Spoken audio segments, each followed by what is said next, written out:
Hello, this is Kathy Beatty with Divorce Support Anonymous, and it is January. So, January is the month we usually think about our future, making changes, making promises to ourselves, and that's all good. But sometimes we need someone to come alongside of us and help us talk this through and give us a plan and to just give us maybe some vision that we can't seem to come up with. And that's why I invited my friend Sarah Rustoven to join us today because she is going to, if I can bring her up here, going to join us today and help us out. Oh, here we go. There we go. Here we go better. All right. Hello, Sarah. Hi, Kathy. It's great to have you with us. I've got some questions here that we've kind of discussed a little bit beforehand, but I want to have people think of the idea maybe they've never thought of before. What about a life coach? What in the world is a life coach and how would I use it? So let me just jump right in. But first, let me probably give you an introduction. That is that Sarah Rustoven is a life coach. Mm-hmm. And she has been doing this for some time, and she works primarily with women, those people who really do need some help in finding their vision for their life. So let's just jump in. Sarah, what does a life coach do? Sure, Kathy. Thank you for having me on today. I'm really excited to explore this and talk about it. So what we do is we help you gain clarity. We help you set goals and take action. So we help you identify what you want, clarify any obstacles. We help you create a plan. We would hold you accountable, and we encourage growth and confidence in you when we work together. And one thing I also like to cover, Kathy, is sometimes that explains what a life coach does, but sometimes it's good to say what we don't do, just so there's clarification. So a life coach does not diagnose or treat any mental health conditions. That's a therapist's role. And we don't tell you what to do. We help you discover your own answers. I love that. So you mentioned accountability. What does that look like? Well, when we decide in our sessions, Kathy, when we ask a lot of questions and pull out in you really what you want to get accomplished, and we drill down and try to have some specific goals. And then between sessions, between one session and the other, I would say, what would you like to accomplish until I see you again? And we'd make a note of it on a piece of paper. And then, part of the reason you're hiring me as a life coach is to hold you accountable. And so the next time you come in and we meet, I would say, how did you do on your goal that you set last time we talked? Mm-hmm. And there's so much value in that, isn't there? Just because people have, oh, I'm going to do this, I'm going to do this.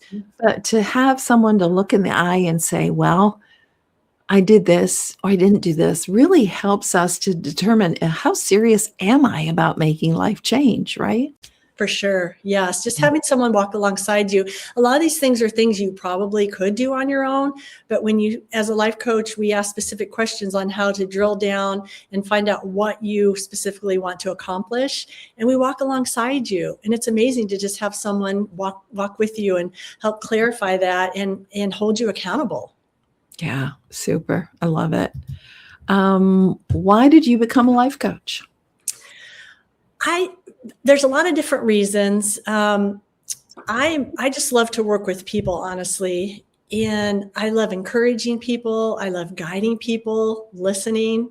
I'm passionate about my own personal growth, and I know how beneficial that it has been to me. And so I would love to help someone else with personal growth. It's meaningful work to me, and it is also helping someone else at the same time.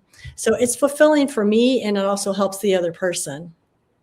I love it. I know that Sarah has been with me for I think the last 3 years in Single Moms Camp. In the summertime, and you have worked one-on-one with a lot of the women there, and it's incredibly valuable to be in a group. Of course, that's kind of my expertise, but to have that one-on-one with someone who sits with you and really listens to you, and I've just truly come to appreciate you and how you do that with women. Thank you. So I know that you have an interesting story. And so, would you share just a little bit of your journey of finding your identity? Yeah, for sure, Kathy. So I was adopted at birth. My parents could not have children, and so they adopted an older brother, and then they adopted me.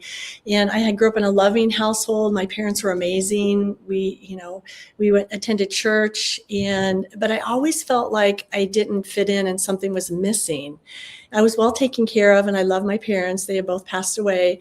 But I always was like, I don't look like anybody in my family. I wonder why I have these traits, and who do I take after? What does my smile look like? And so I was raised in a loving household, but I always had that question. And so I had the opportunity as I got older. I got married, met an amazing man, had 3 daughters, and I always wanted to know. So I was able to track down actually my birth mother when I was 40. Mm. And her story was that she got pregnant in college, and her family was pretty ashamed about that and sent her away until I was born. And she went on with her life and kept this deep secret of, not being able to share that. But I was blessed by getting to know her. 2 years later, she passed away from breast cancer. But I have this whole other family that I didn't even know about. I have 4 half siblings. And, finally I connected with her, finding what I look like. So my journey of finding my identity was amazing. And I've always been a Christian. And I thought, this is it. This is the pinnacle of everything. I know who I am now. But it really, I still went on and still had questions, even though knowing where I came from. And I realized all along that my identity was in Christ. It didn't matter who raised me or who I grew up with or who changed my diaper when I was little or who I looked like. And so that it's just been so eye-opening for me to meet the family, to know them, to have that resolution, to have amazing parents that raised me, but finding my true identity all along was actually in Christ. And so that's one thing. If I have the opportunity to help anybody else, especially women in this area, I will take clients that aren't Christian, but if someone is searching for their identity in that area, that's something I have a very good understanding of. And I was excited to help anybody in that area also. That's wonderful. And that gives you such a sensitivity. And maybe that's why you're so good at working with women, is because of that sensitivity of your own journey, right? For sure. Yeah. So if I were to go to a life coach, Mhm. how would I prepare to see one? Sure. So you would get a clear idea of what's going on in your life, kind of do a life check-in, say what's going on well in my life, what's draining me, where do I feel frustrated or overwhelmed or unfulfilled. Also, it's good to be honest, especially with yourself. Life coaching isn't therapy, but it does require honesty. And I would come with an open mindset. That as a coach, I would challenge your thinking. I would call out excuses, ask questions that feel uncomfortable sometimes. And you need to also think about accountability. That's something when you come into that, I am going to hold you accountable for what the decisions you make and what you like to work on. And just bring a lot of questions to the table when you come. And you don't have to solve your whole life in one session. The only job you have is to show up, be curious, honest, and willing. Mhm. You know, what I found in working with people in their past and the trauma that they've dealt with is it is so difficult for us to be totally honest with ourselves because we've spent so much time learning the technique to protect ourselves and to stuff things down. Mhm. So, a carefully posed question can really allow us opportunity, maybe for the first time, to be honest with ourselves of certain areas that we've denied. For sure. And we're trained as life coaches to ask lots of questions. And Mm. it gets you starting to think about, where do I want to go? What are my goals? A lot of people come to me like, I want to do this, I think, but I'm not sure. And they're all over the board. I can just see them all scattered. And that's one thing that we're trained to do, is to kind of hone in on and get down to what really is it. And I want the person to feel comfortable with me too. Like you talked about trust, Kathy. You have to trust the person that you're talking to and be willing to be open and honest. Yeah, thank you. Mhm.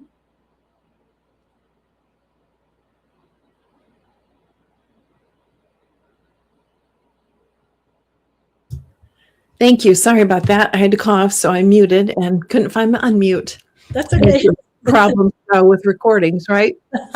So I love that. So you can come in just exactly as you are, right? Mhm. Yes. But be prepared, to be honest, Mhm. and to have a lot of questions. Right. So, what kind of commitment do I need to make? Can I see you one and done if I want to, or do I have to have like a contract of going on and on and on with you? Yeah, we have different options available. There's a time commitment that's very manageable. I'll talk to the client and decide what's in their time frame, what works. There's action things you need to do between our sessions. There's a mental and an emotional commitment, and consistency is key also, and obviously a financial commitment. But we can talk about what packages are available if you want to go a couple times, if you want to do a package of multiple times. It's totally tailored to what the client feels comfortable with doing, which I love, because I want them to feel comfortable in the commitment that they're making. Yeah, for sure. Love that. I love that. So maybe I just know that I've got something going on and I'm, a little depressed, a little unfocused. I feel like I'm wandering, but I don't know what it is. Mhm. So will a life coach help me identify what I need to work on? For sure. Yeah, we can have you gain clarity, especially if you feel stuck, if you feel scattered or unsure what actually needs attention. We can ask the right questions, not just surface level stuff, but we'll go deeper. We'll also reflect back on what you might not see. We'll help you clarify your values and priorities and help you choose a focus instead of trying to fix everything at once. Yeah, women do that a lot, don't they? Yes. Try to fix everything at once. Yes. For sure. Oh, I love that. For sure. So this is how you're going to connect with SarahRusthoven.com Mhm. and set up a time. And can they just chat with you for a minute before they commit to an appointment with you, Sarah? Sure. Yeah, I have on my website, they can do like a test session and just kind of get a feel for how it would go and what types of things I would ask and how the session goes. And that's totally free. I would love to just chat with somebody to see if I'm someone they would like to work with. They have to feel comfortable with me also, but certainly, yes, we can do that. Wonderful. Thank you, Sarah, for enlightening us on what a life coach is and how they can be of help and how to use them. Yes. Contact Sarah Rusthoven. And I always say in my group, let's get this healing started. For your group, maybe let's get this focus started, right? Yeah, and this is a great time, Kathy, especially at the beginning of the year to kick off the year well. It is. And we have a few days left in January. So Yes. connect with her now. Yes. Thank you. Thank you, Sarah. Okay.